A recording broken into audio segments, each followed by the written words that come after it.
Hello, folks. I'm Josh McGee, and welcome to another episode of the Gateway to Soccer Show. Thank you so much for tuning in. As always, we finally made it to one of the biggest weeks in the soccer calendar this year. We have two major International Cup finals coming up this weekend that I'll get into here on this show. And of course, both of the U.S. national teams will be in action over the course of this next month. We're going to get into that also. And of course, a lot going on here in this country at the club level, across all the divisions of U.S. soccer. And of course, there's some great local soccer here in St. Louis to cover as well. It's going to be a jam-packed episode once again. But of course, we got to start off with a couple of the biggest matches from this past week that set up one of those International Cup finals I was talking about. And of course, I'm referring to UEFA Euro 2020. And I got to say, the Euros have been another reminder as to why tournaments, especially single elimination tournaments, are one of the best formats in all of sports. You think about March Madness, right? Just the complete randomness and all of the shocking results that we get along the way, all the upsets that get people talking. Just, it's amazing spectacle, right? You never know what you're going to get. We all make predictions, and usually none of them turn out to be correct. And that's just that great, the format is what helps lead to those types of results, right? Anything can go. It's just a one-off. You never know on that day who's going to be the better team. And you got to love that complete, randomness to it and the excitement that it brings. However, when we get to that final match, that final game, when we get those last two teams competing for a championship, usually it's two of the best in the country. Sometimes we get a shock, and we get one of those lower seeds, that nobody expected. But at the end of the day, it's not usually a typical surprise, right? It's usually two of the better teams. That's how it usually plays out in soccer. That's what I think we got here at UEFA Euro 2020. That, of course, would be Italy, jersey right here behind me, going up against England in the final on Sunday. These two sides have been the best at the tournament, especially on the defensive side of the ball, and have completely earned their spot in this upcoming final. Now, of course, before they got to that final, both these teams had to fight and scratch and claw their way through a really tough semifinal match this week. You had Italy going up against Spain, right? Rematch of that 2012 Euro final when Spain absolutely embarrassed Italy 4-0. So, of course, they played each other a few times over these past few years, but it's just another, opportunity for them to get some revenge. Spain actually, different points of this match actually dominated. That possession style really flustered Italy a little bit, but Italy were able to take that lead. Spain equalized late on the match. It went to extra time and eventually went to a penalty shootout. I'm just begging Spain, got to go for the win in either regulation or in extra time because you know about your struggles in a penalty kick shootout. And that's what happened here. Italy, they had their first penalty save, but then Spain missed their first penalty. Teams went back and forth. And unfortunately, Alvaro Morata, who scored that equalizer, right? He came on late, scored it, helped Spain out. Unfortunately, went from hero to scapegoat here as he had his penalty saved. Then Jorginho, of course, stepped up with that trademark hop, skip, and a jump and sent Italy to the final. They weren't their best on that day, but they were able to maneuver the match. They were able to control it eventually, and they got it to a penalty kick shootout, something that they knew they had an advantage over Spain, and they were able to come out on top. Then you had England versus Denmark, right? Huge atmosphere. Both of these matches being played at Wembley Stadium in London. Over 50,000 English fans, right? Just craving for this team to get to an international final, a major international final for the first time in a very long time. And didn't go so well to start. Denmark took the lead on that free kick, but England equalized within 10 minutes. Again, the match, nothing was really going either way for either side. It goes to extra time. England, now, of course, a little bit of a controversy here in terms of the validity of this penalty that they got. Raheem Sterling went down in the box. The referee judged that there was enough contact. There was a leg that was stretched out. But in terms of the contact, again, that's just up to the referee. And for all of us, it's just a matter of opinion as to how you saw the play go down. Referee called a penalty. VAR is not going to overturn that unless it was clear and obvious. So Harry Kane steps up. He has his penalty saved by Kasper Schmeichel. Rebound fell nicely to him, and he was able to smash it home. England controlled the match, and they were able to win it and make their first final at a major tournament since the 1966 World Cup, which they won. It's their first Euro final, which I'm actually quite shocked by in terms of their nation's history, that this is their first one. They were able to get it done. Again, in terms of the validity of the penalty, it can easily be debated. There's some other stuff that kind of involved. Recently saw that the UEFA had charged England in terms of someone pointing a laser pointer at Kasper Schmeichel during the match. There's a lot of stuff that kind of made this win a little bit uncomfortable. At the end of the day, though, it's not, like I said, it's not unquestioned that England were one of the better teams at this tournament. If it went to a penalty kick shootout, there's a very good chance that they would have come away with a victory there as well. So at the end of the day, Denmark, very nice story at this tournament, all that they were able to accomplish. But in terms of just who was the better team, got to give it to England, even though the way they won it was a little bit questionable. But still, that's how we reached this final. Italy and England not playing at their best, but because of how good they've been so far in this tournament, they were able to find a way to get to this final match. So now, of course, we look ahead to Sunday's final. And in terms of the history between these two sides, there's not a lot of it actually in terms of at major tournaments. The last time they met was at the 2014 FIFA World Cup, when both of them were eliminated at the group stage. Italy won that group stage match by a score of 2-1. But in terms of a major final, World Cup or a Euro final, they haven't met, right? Since England haven't been to a Euro final before, Italy have only won this tournament once, and that was back in 1968. So again, not a lot of history here, even though they're two of the better sides in all of Europe. In terms of familiarity, players from both sides, obviously no England players playing in Serie A right now from this English national team. And on the other side, you've got Jorginho, who of course plays for Chelsea. But other than that, it's mostly made up of players from Serie A over there on that Italy side. So not a lot of familiarity between the two teams. It's going to be really interesting. I think this will definitely be a tactical battle, a slugfest. They've been two of the best defensive teams at this tournament. I don't think that's going to slow down either way. Now, of course, both teams, they've got speed on the outside. They've got a clinical finisher up top, Ciro Immobile and Harry Kane, respectively. Defense has been great. Cast of characters there in the midfield. And then goalkeeping, Donnarumma, very imposing figure for Italy in goal. But Jordan Pickford, despite some of the shortcomings that he's had, for the most part, he's been spectacular for England at this tournament. So with that being said, I think the biggest battle or key to the match is going to be in the midfield and who can avoid being overrun. With Italy, you've got those three guys there in the midfield. You're going to have Jorginho, you're going to have Verratti, and whoever they decide, probably Barella, to put with those guys. Going up against those two defensive midfielders there, Calvin Phillips and Declan Rice. Is that going to be enough, or England going to have to put somebody just ahead of those guys who's going to be able to track back a little bit and help out? Or they're going to be able to snuff out what Italy want to do. If they're able to control the possession game of Italy there in that midfield, do what Spain did, which is basically take Jorginho out of the match, then England are going to have a really good shot at winning this thing. Of course, up top, you're going to have your best performances from either side, from your outside wingers. Sterling for England. You've got Chiesa for Italy, who's been on fire recently. They're going to have to be at their best. Immobile hasn't over these past couple matches, while Harry Kane is just finding his best form. That could make a world of difference. In terms of advantages, I have to give the goalkeeping edge to Italy. Donnarumma is just, again, like I said, he's just a huge guy, huge presence in net. You saw him in the penalty kick shootout, what he was able to do. Again, I think in terms of his advantage there over Pickford, just a little bit better. I think Italy, in terms of the totality of their midfield, all the guys that they have, I think it's just a little bit better than what England have. But in terms of the defense, I actually would give the advantage to England. They only conceded once so far at this tournament, and that was in this previous match versus Denmark, and that was from a set-piece situation. So they haven't conceded from open play yet. 2 parts Manchester City, Kyle Walker, John Stones. 2 parts Manchester United, Harry Maguire, Luke Shaw have just been fantastic for England so far. And, of course, also, like I said, up top, Harry Kane in the best form right now at this tournament, scoring goals left and right. I have to give him the advantage there. If there's an opportunity in the box, I think he'll be the one more likely to make it than with what Immobile is doing right now. So different parts here for either side as we enter into this UEFA Euro 2020 final. Now, of course, that's all the on-the-field aspects of this match, right? The tactics, things that really can be controlled. What can't be controlled, especially by the English national team, is going to be the pressure put on them.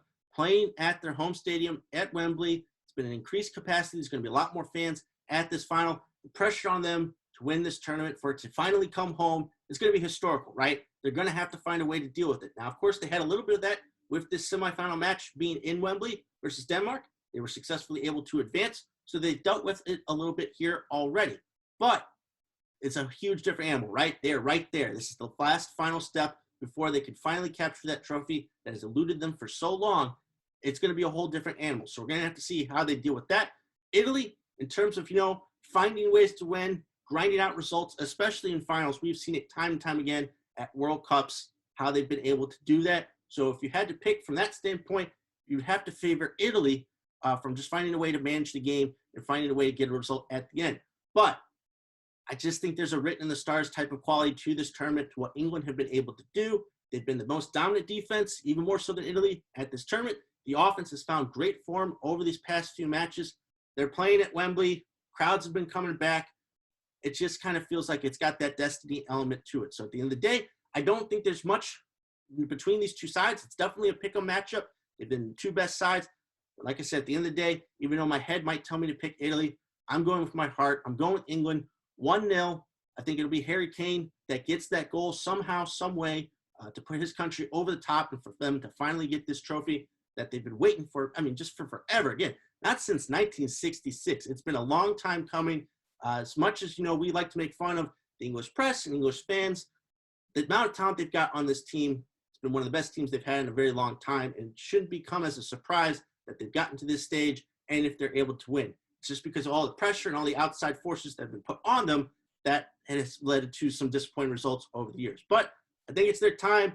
The situation is right. The stage is set. I think England are going to find a way to get things done here in this final and to win UEFA Euro 2020. It'd be a tremendous moment for their fans, for their supporters. I think it would be a great cap off what has been a fantastic tournament so far this year. Tournament that was delayed a full year because of this pandemic, but now, of course, we've got fans back in the stands, and that's going to make this victory for either side that much more enjoyable. So again, really excited for the conclusion of UEFA Euro 2020. It's been a fantastic tournament so far. I'm really looking forward to that final match on Sunday. But before we get to that point, we've got some business to take care of in South America on Saturday night. I'm, of course, referring to the Copa America final. And for the first time since 2007, we're finally getting that dream matchup in a major tournament final, the rivalry that really defines South America. I'm, of course, referring to Brazil versus Argentina.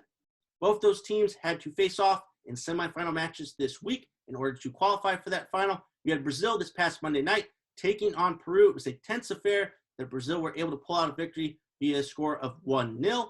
Again, Brazil, they controlled most of this match, but actually in the second half, Peru were able to really fight back and were really searching for that equalizer. Brazil's defense and Ederson goal had to come up with some key saves in order to preserve that victory.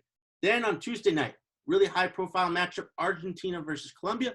Argentina, they got out to a very early lead in that match, but they kind of let Colombia get back into it over the course of it. In the second half, Colombia were able to come up with an equalizer, send it to extra time. The match would eventually go to a penalty kick shootout, high drama there.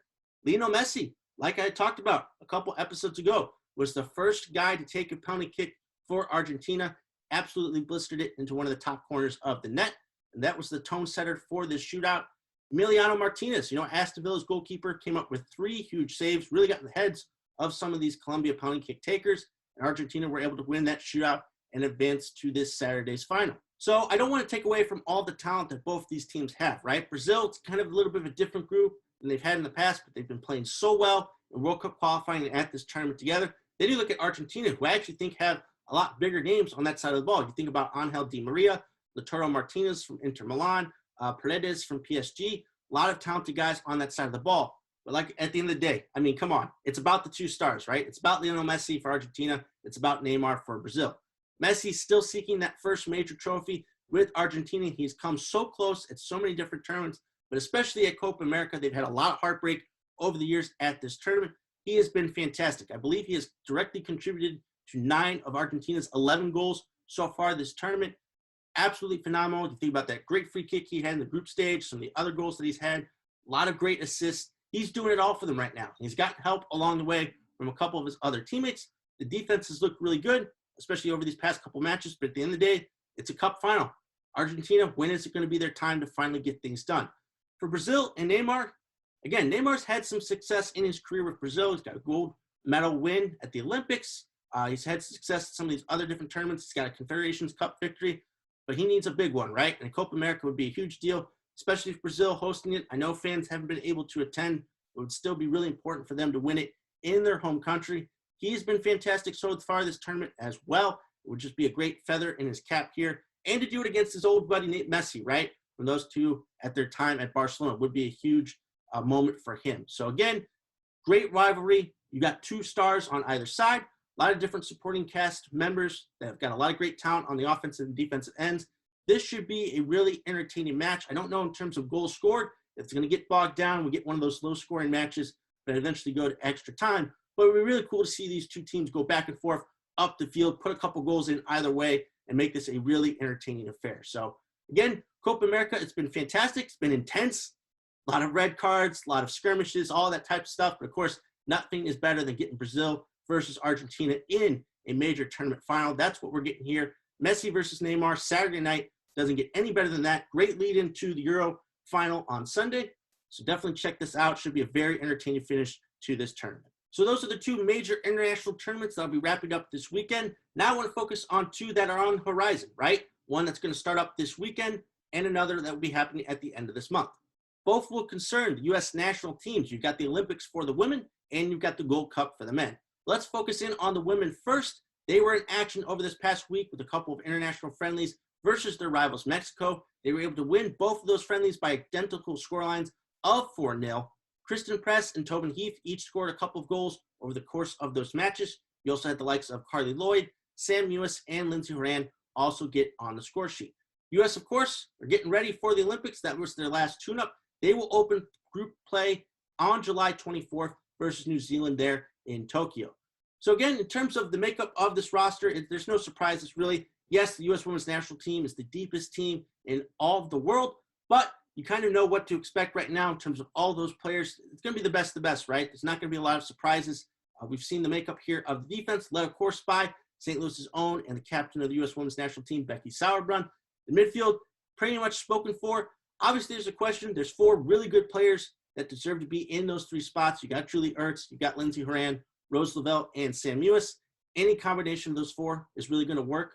Right now, I'd say Ertz is probably the woman that's out at the moment based off, of course, she's coming off of injury and just the form of Mewis especially. But what Horan has been doing, of course, Rose Lavelle, one of the most creative midfielders that we've got. It's going to be tough. But again, like I said, any combination of those four is going to work.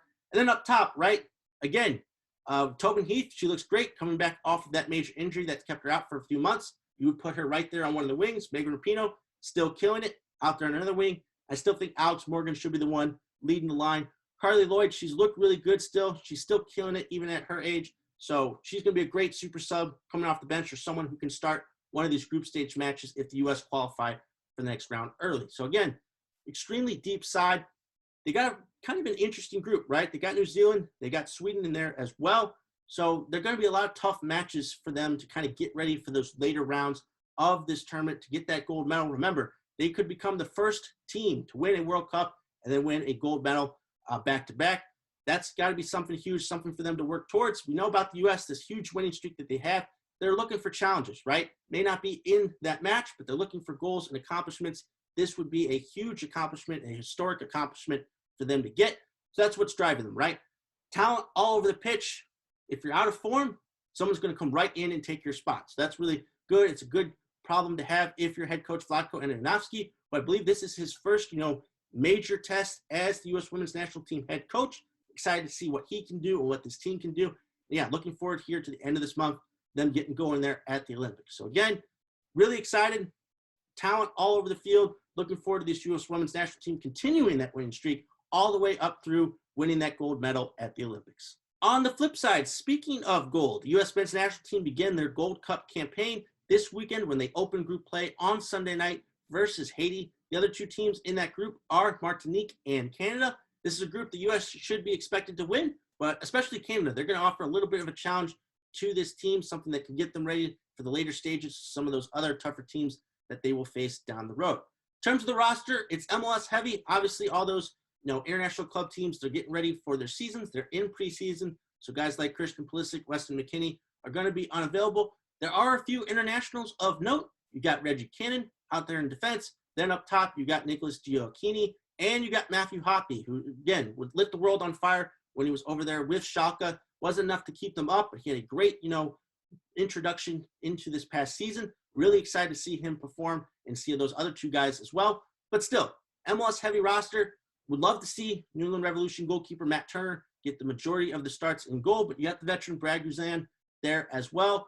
Again, defense, midfield looking pretty good. Up top, of course, really excited to see what Daryl DK can do at this tournament. It was an absolute, gem of a find there by Barnsley that they brought him over, completely lit the English Championship on fire while he was over there. Now he's back with Orlando scoring goals as well. Really excited to see him get his first major test with the U.S. men's national team. So at the end of the day, obviously, we're coming off that great Nations League final win versus Mexico. This is a little bit more of a broader tournament going up against the entirety of CONCACAF. And of course, Mexico, they're going to be mad, man. They're going to want some blood there in that final versus U.S. men's national team or whenever they face them. Then, of course, you got the likes of Costa Rica and Honduras, who the U.S. have struggled with over the past few years. Should make for a really good Gold Cup. I'm excited to see who can separate themselves from this group. None of the huge big stars are there. So this is a great opportunity to earn your spot potentially for World Cup qualifiers coming up in September. We got that announcement already. You know, we're going to El Salvador first. Then we'll be taking on Canada there in Nashville for our first home World Cup qualifier. This is the time to stake your claim to a spot on those initial rosters. So again, excellent opportunity for a majority of the MLS guys to start their stuff. Some internationals thrown in there as well that haven't gotten opportunities before that get this opportunity now. Interesting makeup there by Greg Berhalter. We'll have to see if it is successful or not. So still a lot of momentum with the U.S. men's national team as they prepare to open up World Cup play. Okay, so it's quite obvious, a lot of international soccer going on right now, but now I want to shift focus to what's going on here in America at the club level. I want to start off with MLS. Been an interesting week in that league, and I want to go over this past weekend's results before looking ahead. Also got some midweek fixtures to focus in on here in the segment as well. But things actually kicked off last Thursday night when Austin FC absolutely destroyed Portland Timbers by a score of 4-1. I believe it was their first win in their new stadium. Nevertheless, still very impressive result there by Austin, who took it to Portland early and then were able to hold on and eventually get 2 goals late in that match. Very impressive result. I know it's still been kind of a tough first season for Austin, but they've managed to pull off a couple of impressive victories. That was another one there last Thursday. Then you had Columbus Crew open up their brand new stadium this past weekend with a 2-2 draw versus first place New England Revolution. The Revolution took an early 2-0 lead. Moment was pretty big, kind of caught Columbus out maybe a little bit, but they were able to score a couple goals late and salvage a draw in their first match versus at their new stadium. Looked fantastic. Again, just makes you so much more excited for when St. Louis City SC Stadium is going to be completed, what's going to go down there. Just was a really cool event to see. Then you had the result really of this past weekend. I know in terms of the standings, it didn't have a lot of impact, but DC United, man, absolutely crushed Toronto FC by a score of 7-1. It was so bad that Toronto had to fire manager at the time, Chris Armas. They've been really struggling here the past couple of weeks, but this was the definitive blow. DC United, again, they've shown some flashes here this season, but they're definitely not one of those top teams in the Eastern Conference, and they absolutely wiped the floor with Toronto. Changes were necessary, had to bring someone in different. I'll get to it here in just a second. There were some immediate results from that decision. Other notable results from this past weekend, you had Nashville SC beat Philadelphia Union 1-0. Top competition there between those two sides. Nashville were able to come away with that victory and another clean sheet, something they've done a lot of this season. Then on Sunday, you had Seattle Sounders FC tying an MLS record for most matches unbeaten to start the season, and a 1-1 draw there with the Colorado Rapids. Yeah, they've seen a little bit of a dip in form. They've had a ton of injuries that they've had to deal with, but they've found a way to keep getting points and keep getting results there at the top of the Western Conference. And then lastly, Sporting KC beat LA Galaxy by a score of 2-0 on late goals from Johnny Russell and Kerry Shelton. So again, a lot of big results there. Top teams in the Western Conference picking up points. Teams in the Eastern Conference, a couple surprise draws. But again, that was a big win by Nashville over Philadelphia this past weekend. Then you move over to the midweek fixtures. And man, were there some surprising results from this group of matches. Like I hinted at, it started with Toronto. They came away with a huge 3-2 win over the first place New England Revolution. Again, just a shocking result considering what had happened the previous weekend, that they were able to get this done versus the top team in the Eastern Conference. I guess just caught them on a bad day or something, but man, quite the immediate result for a team that just fired their manager. Then you had the Chicago Fire FC, who've now won a couple of matches in a row, surprisingly, after a tough start to the season. They beat Orlando City SC, who have now dropped a couple of matches since that, impressive start that got them to the top part of the Eastern Conference. So a little bit of an upset there by Chicago. Other interesting results for midweek, you had LAFC beat Austin by a score of 2-0, and then quietly, CF Montreal extended their unbeaten run to 6 games with a 2-1 win versus New York City FC. Again, Montreal, they don't have a lot of star power on that team, but they've been getting it done lately. I don't think they've conceded more than once in any of these past 6 matches. And yeah, they have somehow pole vaulted into the top part of the Eastern Conference due to this run. So Montreal, definitely a team to look out for right now based on the current form that they are showing. There were some also interesting results on Thursday night that didn't make this taping. I'll put those scores down below. We've reached that awkward point in the calendar once again as we look ahead towards this weekend where there's only one MLS match going on, another break here in the schedule, but it's a good one. It's tonight. It's the Hell is Real derby between FC Cincinnati and Columbus Crew.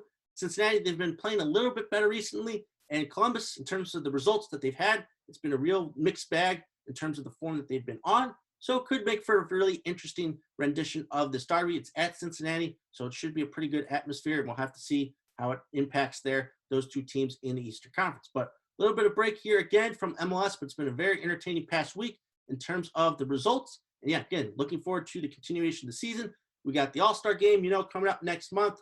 And of course, several teams are going to be hit with some of the guys missing due to the Gold Cup. So we'll have to see how they adjust to that and see how they move on here during the season. Okay, now I want to talk about the NWSL. There was some great action from this past weekend in that league. Started out this past Friday when the Houston Dash piled on to the struggles of OL Reign by beating them by a score of 2-0. Again, really strange, again, like I've been talking about, to see the form of the Reign with all the talent that they brought over from Lyon and the players that they already had. Yes, of course, they're missing a few people, obviously due to U.S. Women's National Team duty, but still, they got a ton of talent there. And the fact they're not winning matches is quite concerning. And the Dash, of course, have been playing a lot better recently. Then you had Portland Thorns FC shut out Racing Louisville FC by a score of 2-0.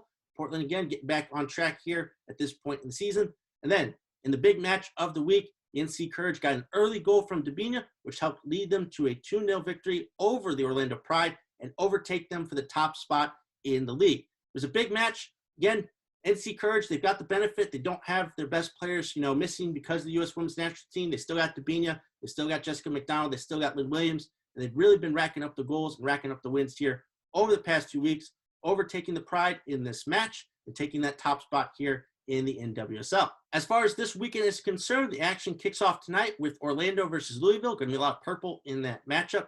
Then you move on to Saturday with the Washington Spirit hosting the NC Courage. Going to be a little bit of an interesting match there. The Spirit have been playing a little bit better recently, but of course, like I've been talking about, the Courage have been dominant, so we'll have to see if they get slowed down in this match.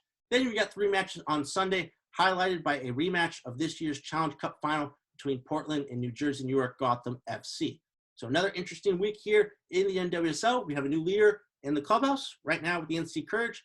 You got Portland in the mix, of course, as well, near the top of the table. You've got Orlando, and you've got some improving teams there like Washington and Houston trying to make some noise as they move up through the table. So again, good action here. Of course, we've seen with the U.S. Women's National Team and coming up soon with the Olympics, how teams are going to deal with those players missing out. So that will be a huge test to look forward to here in the coming weeks. Okay, to wrap up this Soccer to America segment, let's transition over to this past week in the USL Championship. As always, got to start off with this past weekend's results. And the action started this past Friday when Louisville City FC were able to beat Sporting KC 2 by a score of 4-2 behind 2 goals from former St. Louis FC striker Kyle Gray. It's been amazing to see what Kyle's been doing over there at Louisville. He's looked great. Don't know why it took so long for someone to sign him, but Louisville are currently reaping the benefits of that signature right now. Other big match that night was that Oklahoma derby between OKC Energy FC and FC Tulsa, but those two battled to a 0-0 draw. On Saturday, Birmingham Legion FC beat Indy 11 1-0 on a goal by Nico Brett. Birmingham finally played a game. Yay! Congrats to those guys. I know it's been a struggle for them, but they're able to get this one in, beat Indy 11. Again, like I've been talking about, Nico Brett just continues his hot scoring form and has Birmingham there at the top spot in the Central Conference. Other matches that day, you had El Paso Locomotive FC beat New Mexico United by a score of 2-1. And then late there at the nightcap, you had Phoenix Rising FC crush LA Galaxy 2 by a score of 3-0. The Galaxy have definitely fallen off a little bit from that early start to their season. And yeah, Phoenix still riding high there at the top spot in their division. Then we got to the midweek fixtures, and there was a lot of strange results from these past couple of nights. Started with Pittsburgh Riverhounds SC. After a win over the weekend, they were held to a 1-1 draw versus the Charleston Battery. The upset of the week definitely goes to Miami FC, who were able to beat their in-state rivals Tampa Bay Rowdies by a score of 2-1. Definitely didn't see that coming. Miami, you just never know what you're going to get, right? Box of chocolates. I mean, they've looked really good in spurts. They've also had some embarrassing losses here in the season, but they were able to get up for this match, and they were able to beat the Rowdies. Then also you had Austin Bolt FC and Rio Grande Valley FC Toros play to a 1-1 draw. Both those teams have been doing good here past couple weeks. You know, Rio Grande still has the top spot there in that division, but interesting result here that they were held and dropped points versus Austin. So going into this weekend, the top 4 teams in their respective divisions are Phoenix Rising FC, Birmingham Legion FC, Rio Grande Valley FC Toros, and the Tampa Bay Rowdies, but not one of those teams has more than a 4-point lead in the top spot there in that division. So everything is still relatively close. Going into this weekend slate of matches, not a lot of high-profile matchups. The top teams aren't really playing any of the tougher competition in their division. So I would expect those teams to stay in their spots. In terms of interesting matches coming up, you've got FC Tulsa taking on Louisville. Interesting matchup there in the Central Division. You have the Charlotte Independents hosting Phoenix, an interesting matchup there across divisions, two teams that don't usually play each other. And then lastly, you've got Sacramento Republic FC hosting Orange County SC, who I believe they've had a couple of results here over these past few weeks that has vaulted them up there to near the top spot, or at least they're challenging Phoenix in that division. I think they're 4 points behind them, but they've been doing pretty good recently there as well. So again, not a lot of high-profile matchups, but still opportunity for improvement. All the divisions are close. Great time right now in the USL Championship. Okay, now I'm going to move into talking about some St. Louis soccer news from this past week. And unfortunately, got to start off on a bit of a downer and talk about one of St. Louis's own. That would be Seattle Sounders FC striker Will Bruin. Will unfortunately suffered a torn meniscus a week or so ago in the Sounders match versus Vancouver Whitecaps. He's expected to be out for the next month. Will has started 8 matches this season and has appeared in 10 for the Sounders. Like I've talked about, the Sounders have had a lot of injuries and have a lot of players missing due to various reasons. It started with Jordan Morris, during his loan spell with Swansea, tearing his ACL. It's kind of cascaded from there. Nicholas Ladero hasn't been healthy this season. So to have this injury to Will, who's been a vital piece to what they do, his hold-up play there up top has been instrumental in their success. Really tough blow. And unfortunately for him, in terms of his injury history, having something like this happen, it just stinks. So wishing the best for Will in his recovery. Hopefully he gets back soon. The Sounders are going to need him here. Obviously, still top spot in the Western Conference. They're going to need all the help they can get to maintain that spot. So again, wishing a good recovery here for Will. Hopefully he's back out there for Seattle soon. Next up, this story, it's mostly just speculation, but it comes from my conversations with a couple people over this past week, and it concerns St. Louis City SC and them being on the verge of announcing their coaching staff and inaugural academy team, which is set to participate in the upcoming MLS next season. It seems like the club want to make a big announcement about the coaching staff and the players for this team, hopefully soon. I believe that season might start up in September. So in terms of preparations and training and getting them prepared, they got to be starting up kind of soon. So I'd like to think that they'll be making that announcement maybe by the end of this month, or at least the beginning of next month. I know the Lugans, they've got an event at the end of this month, down by the construction of the brand new stadium at Schlafly's. Would be a great opportunity to announce it there, although I'm not sure if that's in the work, but still definitely expect here soon, over the next month or so, an announcement coming. They're going to make a big deal about it. They'll announce who will be participating. And yeah, again, looking forward to this team getting out on the pitch. They'll be the first representatives of St. Louis City SC. We saw what the St. Louis FC Academy were able to do here this past week at the MLS Next Showcase in the playoffs. We're going to have even more St. Louis teams involved. You're going to have City, you're going to have St. Louis FC Academy. I believe Lou Fuse might have a team in there as well. So again, very exciting time for the academy structure here in St. Louis to be participating in MLS Next, which seems to have gotten off the ground pretty good. So again, be on the lookout for that announcement. The club, they've been making a lot of big announcements. Whenever something comes up, they want to make a grand showing of it. This is obviously a huge deal, the first part of their team structure, going into place. So yeah, just be on the lookout for that. We'll see what comes of it. Next up, St. Louis Scott Gallagher's USL 2 side beat Caw Valley FC for the second time in 3 days last Saturday, this time by a score of 3-2. Jacob Biu, Chris Bruce, and Christian Kraus were the goal scorers on the night. Couple wins versus Caw Valley as Gallagher's basically wrapped up third place in their division. They won't be advancing to the playoffs, but still a tremendous first season there in USL 2. They are preparing for their final match of the season, which is tomorrow night versus the first place Des Moines Menace. Go back to the beginning of the season when the Menace beat Scott Gallagher in a couple of matches to open the season. Of course, Scott Gallagher's roster was definitely not complete at that time. They've obviously brought in a lot more players since then. They've gotten into form. It'll be interesting to see how these two teams match up. Again, Des Moines, they've already wrapped things up, so we'll have to see what type of team they put out there, but still an excellent opportunity for St. Louis Scott Gallagher to finish strong. I was out at training this week. We're not going to get this opportunity to hear from the guys or hear from the team at the end of the season. So I talked a little bit to Coach Steve Trishu about how this first season went underway, how those two matches versus Caw Valley, what they were able to do well in order to win them, and yeah, just his overall thoughts on how this season has played out for the club. The guys played well after going down twice. It was 1-0, 1-1, 2-1, then 2-2, and then kind of in the second half, they just started playing really well, and it seemed like everything we did was going right. And I mean, score 6 goals, that was good. And And so, going into the next game, I said, listen, it's one of the hardest things to do is play a team like this back to back, because they're going to be kind of pissed and they want to come out and they had nothing to lose. They're not in the playoffs, But we started slow again. Gave up a bad goal, kind of a goalkeeper mistake there.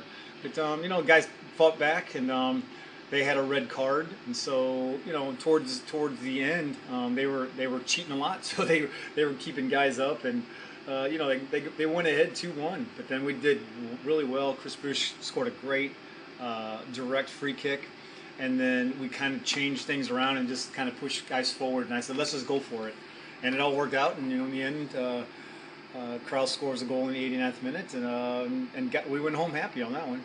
I think all in all, the season was a success. The guys, like you said, I think guys just kept getting better and better, and that was the idea. Let's go out and compete, let's have some fun, but then also let's learn a little bit so you can take it into your college season and have a successful college season. Which I think a lot of these guys, they will, because we finish up this weekend and then they're almost right back at it with their college season. So hopefully they can take something out of this into that. They've done a really good job of scouting this league and for players to be put into a database, so professional teams can learn a little bit more about these guys and get some information on these guys. So hopefully down the road, when these guys are eligible to go into, whether it's the draft or being seen by a USL Championship team or USL1 team or something like that, then they're known a little bit. And I think most of the guys have shown well enough to be able to be considered, at least for that level.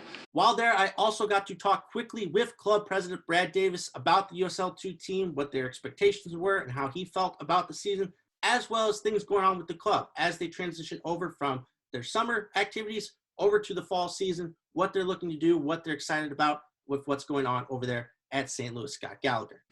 Yeah, I think it's gone. I think it's gone really well. I think, as you could see it at the beginning of the year, or at the beginning of this season, a little bit of a slower start. It's always difficult getting college players coming back. Some of them didn't even join us until we were 3 games in, and just with schedules and talking with coaches and injuries and commitments and all those things, we know how that works. But I think the commitment from our staff and the players has been really good. I think it's consistently gotten better as the season's gone on. Unfortunately, it's a short season, but I think overall, I think it's been successful. I think the kids that are still in our club playing right now, it's just another opportunity for them to continue on and play and be in a bit of a higher environment, which is a good challenge for them to as we come back into our season. Hopefully that gives them that extra little pep or a little bit of excitement, raises their level a little bit, come back in and be some leaders within their group.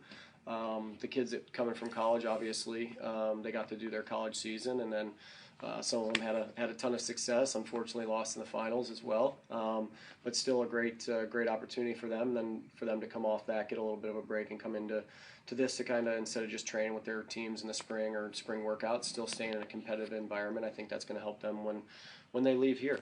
The other big thing for us was, as a club, we wanted to be able to provide a platform for those gap players, for players that are either taking a gap, players that were in our club and come back. If you look at our roster, I want to say it's primarily 95% of it is kids that played in our club, or at least from St. Louis within the area. So we wanted to be able to add something both on the boys and the girls, losing the USL team, to be able to give those players something to aspire to, but also take part in, over the summer for those players that are really committed and really looking to try and make another push in their career. I think, honestly, most excited just to start a year without necessarily worrying about COVID issues. One of the biggest things we learned this year is one of the constants is things are always changing. So I think it's challenged all of us. I think it's challenged, almost all, soccer clubs or all businesses to be able to think outside the box and get a little bit different. I think we've adapted very well to that, but excited to get back to, I think, I would say we're kind of in normalcy right now, but really going into the next season knowing we're not having to worry about the things that we have in the past, just getting the kids back out on the field, enjoying that. We've added, some different programs, obviously being able to add this USL 2 group, the UWS group, those things. continuing to build, our foundation as a club, and adding programs, updating the soccer park in certain areas that needed updating. It really, made us, there was more downtime because we didn't have things on the field, but it really made us take a step back and look at where we are from an operational perspective and things we could do that we wouldn't necessarily have the time to do if people were out here all the time. So that's away from the field, but overall, I think we're just really excited. We've changed the staff, we've built staff going into this season. We've added another ECNL platform for our boys program, so now we have MLS Next. We have ECNL Missouri and in Illinois. Obviously, the girls are in Illinois, so are in ECNL. Excuse me. So we have a ton of positive stuff, a lot of positive momentum going for the club. Numbers, players are good, staff's excited. Everybody is looking forward to taking a little bit of a deep breath here over the next couple of weeks, but we'll be right back at it beginning of August, just like everybody else. And lastly, both local area WPSL teams will be in action at home over this weekend. You got Fire and Ice, who will be hosting Cincinnati Sirens FC and Lady Victory FC, with both those teams above Fire and Ice in the standings. They still have an outside shot at the top spot in their division. I believe the WPSL are only crowning individual, division or conference champions this year. There's not going to be a postseason, but Fire and Ice still have a chance at being crowned, champions of their division. So this would be a huge opportunity for them. They're going to have a couple home matches this weekend to try to get up further into the table. Then you've got the St. Louis Lions. They had a tough result in midweek on the road, an 8-0 loss to the first place FC Pride, but they come home. They will be hosting Lady Victory FC on Saturday before they take on Fire and Ice the next day. So again, great opportunity to go out and support the two local teams. Again, hoping the Lions can find a way to get a result here before the season's out.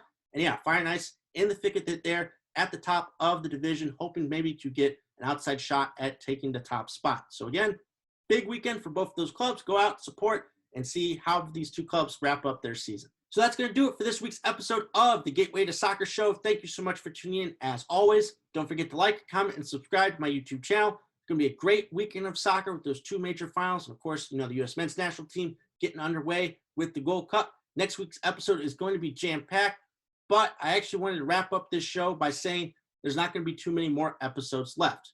And before I really get into the details as to why that's going to happen, I want to start off by saying this. When my time at 590 abruptly ended and St. Louis FC folded, I didn't know what I was going to do. I couldn't envision a world where I wasn't talking soccer, especially as someone who's trying to break into the sports media and sports broadcasting industry. I was in trouble. I needed a place, to improve my skills, to still be on the air and still showcase my talents.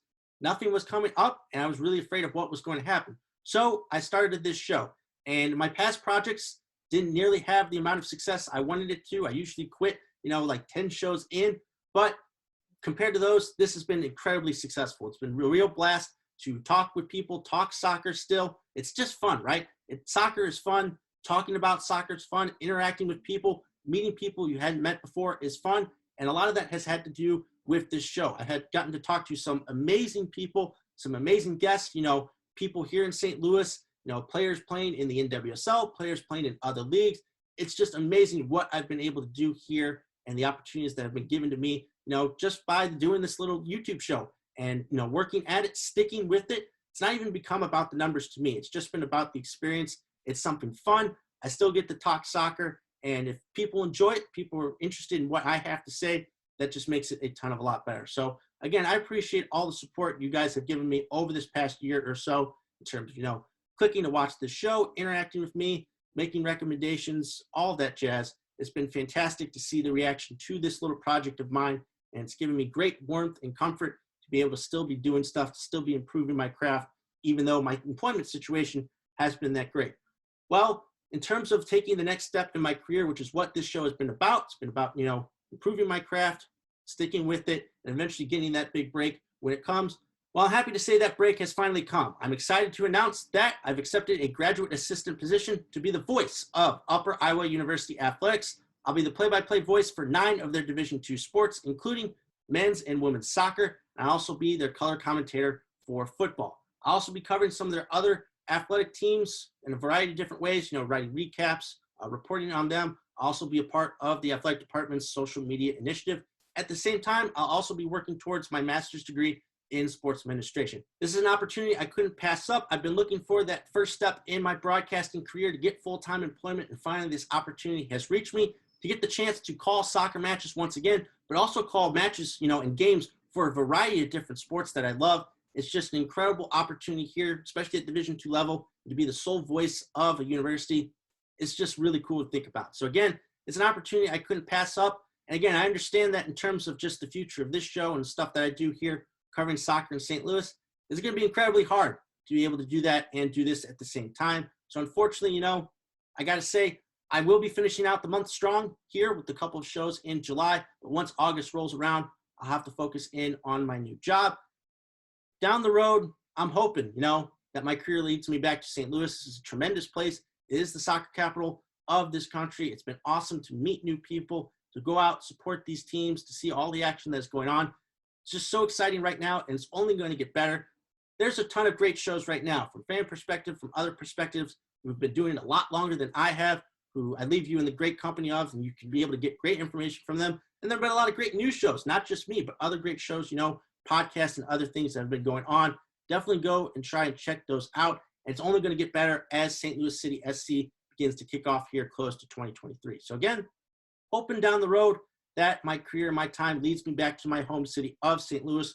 But this is an opportunity that I have to go and chase. And again, going to get me some reps, get me back into broadcasting. And again, it's just an amazing opportunity. And I couldn't be more excited about this chance and to continue my broadcasting career. So again, I thank you all for the support that you've shown me with this project, with me out in the community, with me covering soccer. And it's been great to meet some of you that I've never met before and to build relationships and to build connections here that I hope will continue, even if I won't be here in St. Louis. Again, real exciting times here in the city. And I know there's going to be a lot of great people to help lead everybody through it and provide great coverage for all the soccer that is going down. So again, this has been fun. This soccer has always been my favorite, will continue to be my favorite. And maybe somewhere down the road, it will lead me back to that sport specifically and to this city. So again, thank you all so much for your support. Again, hoping to finish out the month strong. But yeah, Gateway to Soccer show will soon be closing. So again, thank you all for your support, for watching. I will be right back here next week with a brand new episode. So again, enjoy the Euro final, enjoy the Copa America final, enjoy the start of the Gold Cup. Can't wait to cover it all next week. Thanks again.